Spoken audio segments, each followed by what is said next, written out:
একজন পুরুষ চারজনকে খুশি করলে জান্নাতি। এক নম্বর পুরুষ, তুমি তোমার রব আল্লাহকে খুশি করো, অর্থাৎ কোরআন মোতাবেক জীবনযাপন করো। দুই নম্বর পুরুষ, তুমি তোমার নবীকে খুশি করো, নবীর সুন্নাহ হাদিস মোতাবেক জীবনযাপন করো। তিন নম্বর পুরুষ, তুমি তোমার জন্মদাতা বাপকে খুশি করো। চার নম্বর পুরুষ, তুমি তোমার পেটে ধরা মাকে খুশি করো।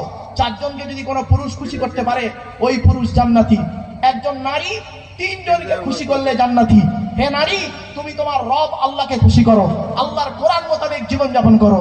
দুই নাম্বার নারী, তুমি তোমার নবীকে খুশি করো, নবীর হাদিস সুন্নাহ মোতাবেক নবী যেভাবে জীবনযাপন করতে বলেছে সেইভাবে জীবনযাপন করো। তিন নাম্বার নারী, তুমি তোমার স্বামীকে খুশি করো।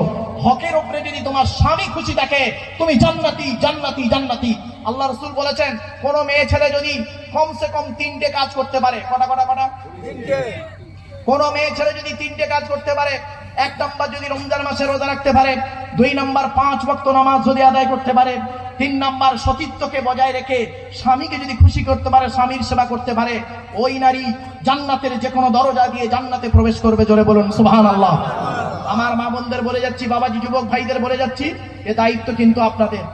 আপনার মেয়ের মধ্যে যদি এই অভ্যাস থাকে, আপনি পরিবর্তন করাবেন, তবে হবেন জন্মদাতা বাপ।